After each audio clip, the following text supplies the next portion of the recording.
The cafe was calm until the silence turned heavy.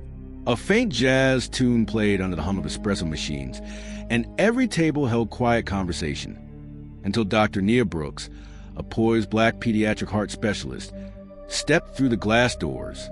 Her curls glistened under the yellow lights as she checked her phone. 7:28 p.m. The host smiled tightened when she mentioned the reservation. Table for two under Brooks? A subtle pause, a glance. Then the hostess whispered to a blonde waitress near the counter. The waitress, Brittany, approached with that kind of polite tone that slices deeper than open insult. I just wanted to confirm. Are you sure you're at the right cafe? Nia blinked, steady. I'm sure. Brittany's smile thinned. It's just that this is Maple Marble. People usually come here on, well, business dates. I'm here for one, Nia replied, placing her coat neatly on the chair. A couple nearby looked up. The air changed. Brittany lingered, pretending to wipe the spotless table. You know, if your friend doesn't show, we can move you to the bar. It's more casual. The way she said casual carried centuries behind it. Nia inhaled slowly, her pulse steady. You can leave the menu, please. She opened it like a shield. Her eyes traced words she wasn't reading. Every movement around her felt choreographed. Curiosity disguised as manners. Then the doorbell chimed. Two small voices broke the tension. Excuse me, a boy said, 8 or 9 years old, dark-skinned with neatly parted curls. His sister stood beside him in a yellow jacket. Are you Dr. Brooks? Nia nodded, startled. Yes, who are you? The boy smiled nervously. Our dad told us to tell you he's sorry for being late. He's a doctor, too. Surgery took longer. Brittany's face paled. The other guest stared. Your dad? Nia repeated softly. Yes, ma'am, the girl said, voice proud. Dad said, if she's the one, she won't leave. So we came to test you. The cafe froze. Coffee machines hissed. Cups stopped clinking. Every whisper died as those two confident children looked up at her like judges of character. Nia smiled for the first time that night. Well, I guess I passed. The boy grinned. Dad's gonna be so happy. All around them, uncomfortable silence filled the expensive room, because for the first time that evening, everyone realized who truly belonged there. If this already made your blood boil, hit like and subscribe right now, because stories like this are still happening, and the world needs to hear them. Nia stirred her coffee slowly, pretending not to notice the eyes on her. Every tap of the spoon echoed against the porcelain cup like a countdown. The place was elegant. Polished marble, soft golden lights, jazz humming low. But even beauty can feel hostile when judgment hangs in the air. She checked her phone again. 7:35 p.m. No message. Jason, that was his name. A mutual friend had said he was a doctor too, a widowed neurosurgeon with twin kids. It was supposed to be a simple dinner, nothing serious. But in a city where black professionals were often invisible, Nia had already learned that simple didn't exist. Brittany returned, pretending to tidy a spotless napkin holder. Still waiting, huh? Yes, Nia said calmly. Well, I'm sure he'll show up. Eventually. People change their minds sometimes. Nia lifted her gaze, eyes sharp but steady. Do you say that to everyone waiting for their date? Brittany froze, then smiled thinly. Of course not. A middle-aged couple at the corner watched, whispering behind their menus. Nia didn't flinch. She'd handled operating rooms full of chaos. This cafe was nothing compared to a child's heart flatlining. Her thoughts drifted back to the hospital that morning, a 6-hour surgery on a newborn. The baby's heart had restarted after the final stitch. The mother had cried into Nia's shoulder. Yet here, surrounded by luxury, a waitress acted like she didn't belong. She took a slow breath. Professional composure, she reminded herself. Always. Then, a soft voice interrupted. Excuse me, miss, you dropped this. Nia turned to see the same little girl from before, holding out a napkin that clearly wasn't hers. The boy followed, smiling shyly. Dad said to make sure you don't leave, he whispered. Why would I leave? Nia asked gently. The girl tilted her head. Because people always leave when they feel unwanted. But Dad said you're different. Nia blinked, surprised, moved, unsure what to say. The waitress's fake smile faltered. And for the first time, Nia felt the energy shift, not from the cafe, but from inside her. She straightened her posture, folded the napkin, and smiled back at the children. Then let's wait for him together. Brittany turned away, muttering under her breath. But everyone else in that cafe knew something had changed. The two kids climbed onto the chairs across from Nia, their feet dangling above the floor. They looked identical except for the way they smiled. The boys grinned wide and fearless. The girls polite but full of mischief. "I'm Marcus," the boy said proudly. "And this is my sister, Zoe." Nia smiled. "Nice to meet you both. You're here alone." Marcus nodded. "Grandma dropped us off. She said Dad's stuck in surgery again, but the date must go on." "The date must go on?" Nia repeated, amused. Zoe nodded seriously. "It's his first date in 2 years. Grandma said we had to make sure the lady wasn't scared away by waiting too long." Across the cafe, a few guests chuckled quietly, pretending not to stare. Brittany's fake politeness slipped again. "Well, isn't that sweet?" she muttered under her breath. "Sending kids to handle his love life." Marcus frowned. "Grandma says love needs courage. Do you have courage, Miss Nia?" Nia laughed softly. "I think I do. I just didn't know I'd need it tonight." Zoe leaned forward, whispering. "Dad said if you were the right one, you wouldn't care about fancy restaurants or rude waitresses." Brittany froze where she stood, tray in hand. Nia tilted her head, eyes sharp. "He said that, did he?" Zoe nodded. "He also said to give you this." She reached into her small backpack and handed Nia an envelope. Inside was a photo, a tall black man in hospital scrubs, arms around 2 smiling kids. On the back, scribbled in hurried handwriting, "If you're reading this, they did it, and I probably owe you dinner and an apology. Jason." Nia smiled, warmth filling her chest. "He must trust you two a lot. Dad says we're his best team." Marcus said proudly. "He always says teamwork saves lives." "Does he tell you that about surgery?" "And about love," Zoe added innocently. Brittany rolled her eyes. "Cute story," she whispered to another waitress. "As if people like them come here for love." Nia caught it, but instead of reacting, she turned to the twins with calm authority. "Teamwork does save lives," she said, smiling at them. "And sometimes it saves dignity, too." The kids grinned. And for a moment, Nia realized these two weren't just messengers. They were proof that Grace could expose ignorance without a single raised voice. The storm was coming, but Nia was ready now. If this happened right in front of you, what would you do? Tell me in the comments. I read every one. And if you want justice as much as I do, hit subscribe. The cafe door swung open, and the hum of conversation stopped again. A tall man in navy blue scrubs hurried in, exhaustion etched across his face. The kids jumped up instantly. "Daddy!" they shouted together. The man smiled, eyes lighting up. "There you are. I told you both not to run ahead." Nia stood, already sensing who he was. His posture carried quiet authority, the kind earned through saving lives, not demanding respect. "Dr. Jason Carter," he said, offering his hand. "I'm so sorry for being late." Before Nia could answer, Brittany appeared, voice dripping in false charm. "Dr. Carter." "Oh, I didn't realize you were the guest.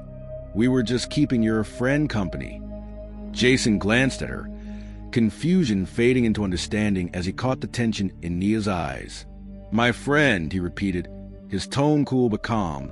"You mean the woman you've been disrespecting while she waited?" Brittany's smile vanished. I was just trying to help. It's just that she didn't look like she belonged here." Jason's words cut sharp but quiet. "You judged the pediatric cardiologist who just finished saving a baby's life." The entire cafe went silent again. Even the background music seemed to hesitate. Nia tried to interject. "It's fine, really." Jason shook his head gently. "No, it's not fine. This is what I teach my kids never to ignore. Marcus puffed his chest proudly. See, Dad? We told you she wouldn't leave. Jason's expression softened at his children, then turned back to Brittany. Let me guess. You offered to move her to the bar, didn't you? Brittany's cheeks burned. I didn't mean, but you did it anyway, Jason said firmly. That's how racism hides. Behind smiles, behind manners. Zoe tugged at Nia's sleeve. Grandma says silence helps the wrong side win. Nia smiled faintly. Your grandma sounds very wise. Jason chuckled. She's a retired lawyer. And apparently, she's been investigating this place for months. Brittany froze. Investigating? Oh, yes, Jason said, folding his arms. She found a pattern of complaints. Black customers mistakenly turned away, slow service, double billing. She even told me this date might turn into evidence. The color drained from Brittany's face. Nia looked at him, stunned. So this was all a test? Jason smiled softly. A test of character. And from what I see, you passed perfectly. The children laughed, proud and unbothered, as every pair of eyes in that cafe witnessed a quiet shift of power, from prejudice to dignity. Jason rested a hand on his son's shoulder while glancing toward the cafe entrance, as if expecting someone else to arrive. The kids exchanged quick, guilty smiles that told Nia this moment had been planned long before tonight. Marcus leaned closer, lowering his voice. Grandma said this place needed to be exposed.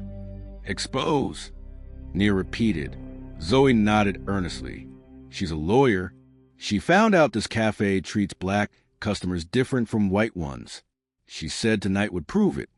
Brittany froze, tray trembling slightly. That's ridiculous. Jason crossed his arms. Is it? Because my mother-in-law documented 3 complaints from this cafe in the last 6 months, all mysteriously dismissed. The silence thickened. A man at a nearby table coughed awkwardly, pretending to look at his phone. Nia felt her stomach tighten. She told you to bring me here? Jason sighed. She told me not to cancel, even when surgery ran long. She said, if the woman you're meeting has true grace under pressure, she'll reveal it before you even arrive. Zoe's eyes sparkled. She was right. You didn't shout and you didn't leave. You stayed calm. Brittany's face turned red. You all set me up? Jason's tone stayed even. No, you set yourself up. Grandma just gave you the opportunity. Nia tried to hide a small smile. The kids, clearly delighted by the drama, whispered to each other like tiny detectives who had just solved a major case. Marcus looked proud. We recorded everything since we came in. Grandma said proof makes change faster. Nia blinked. You recorded it? Jason nodded slowly. She taught them about documentation. My mother-in-law is retired, but once a civil rights lawyer, always a civil rights lawyer. At that, Zoe carefully pulled a small voice recorder from her jacket pocket and placed it on the table. Brittany stared at it, speechless. Relax, Nia said softly. No one's here to destroy anyone. But maybe it's time some people learn how bias sounds out loud. Jason met Nia's gaze, respect replacing embarrassment. I didn't plan this, but I can't say I'm sorry it happened. Nia nodded. Maybe some lessons are worth the discomfort. The twins smiled at each other again, mission complete. The trap hadn't been cruel. It had been brilliant. And for the first time that night, Nia understood that she wasn't the only one being tested. The cafe door opened again, and the atmosphere tensed like a scene from a courtroom. A man in a gray suit stepped in, calm, confident, carrying authority. Jason turned toward him. Mr. Harrison, thank you for coming. The waitress froze mid-step. That's the owner. Yes, Jason said quietly. And he's about to hear everything. Marcus pressed the play button on the small recorder. Brittany's voice echoed to the cafe speakers. That smug, dismissive tone she had used earlier. Are you sure you're in the right cafe? People sometimes realize they've made inappropriate choices. The playback cut off, but the words lingered in the air like smoke. Harrison's jaw tightened. Brittany, that's your voice? Her eyes darted nervously. You were humiliating a guest, he said firmly. and apparently not for first time. Nia stayed silent, hands folded, the calm in her eyes speaking louder than anger ever could. Jason stepped forward. 3 prior discrimination claims, all dismissed. But now there's proof. I didn't expect this tonight, but I won't pretend I'm sorry. Brittany's face drained of color. You can't fire me over this. The owner shook his head. I can, and I will, effective immediately. She grabbed her apron, trembling with rage, but no one spoke as she stormed toward the door. The cafe's silence was no longer hostile. It was cleansing, like the sound of justice echoing off marble walls. Mr. Harrison turned back to Nia. Dr. Brooks, on behalf of this establishment, I sincerely apologize. I'll make sure this place never becomes unsafe for anyone again. You don't owe me an apology, Nia said softly. Just make sure your next customer doesn't have to earn basic respect. Jason smiled faintly. That's exactly why I wanted to meet you. My mother-in-law was right. The kids grinned wide, pride radiating from them. Zoe whispered, Grandma's gonna say I told you so. Marcus laughed. Twice. The cafe began to feel alive again, not with whispers of prejudice, but with quiet admiration. People smiled at Nia, some even clapping lightly when Mr. Harrison shook her hand. For once, the silence that followed was impressive. It was peaceful. It was the sound of a space learning how to respect the people it had once judged. 6 months later, sunlight poured to the same cafe windows, now redesigned, brighter, welcoming. The new sign outside read, Maple Marble Cafe Diversity in Service. Framed near the counter was a photo. Dr. Nia Brooks, Dr. Jason Carter, and 2 smiling twins cutting the ribbon on reopening day. Inside, laughter replaced whispers. The staff looked different, diverse, respectful, professional. Nia sat at the same table, stirring her coffee while Jason's hand rested over hers. Who would have thought our first date would change an entire business, she said softly. Jason smiled. You didn't just pass Grandma's test. You rewrote it. Zoe giggled. Grandma says you're officially part of the mission now. Marcus added proudly, and we're her junior detectives. They all laughed. Yet beneath the humor, something beautiful had bloomed. A love built not from chance, but from courage shared in the face of prejudice. Mr. Harrison approached their table, gratitude in his voice. We're launching a scholarship fund in your name for young black students pursuing medicine. Nia's eyes glistened. That means more than you know. Jason nodded. Change doesn't start in courtrooms. It starts in moments like this, when people see, listen, and act. The twins raised their juice glasses high. To Grandma, Zoe cheered. To courage, Marcus added. Nia smiled, lifting her cup. And to the day the cafe went silent and finally learned to listen. The room filled with gentle applause. Outside, a sign on the window shimmered under the sunlight. Respect is not a policy. It's humanity. Jason looked at Nia, eyes soft but certain. Ready for date number 2? Nia laughed. As long as it doesn't end with a civil rights investigation. He chuckled. No promises. They all burst out laughing, a sound stronger than the silence that had once filled the room. If you believe this should never happen again, share this now. And to my USA, UK, and Canadian viewers, your voice is power. Use it.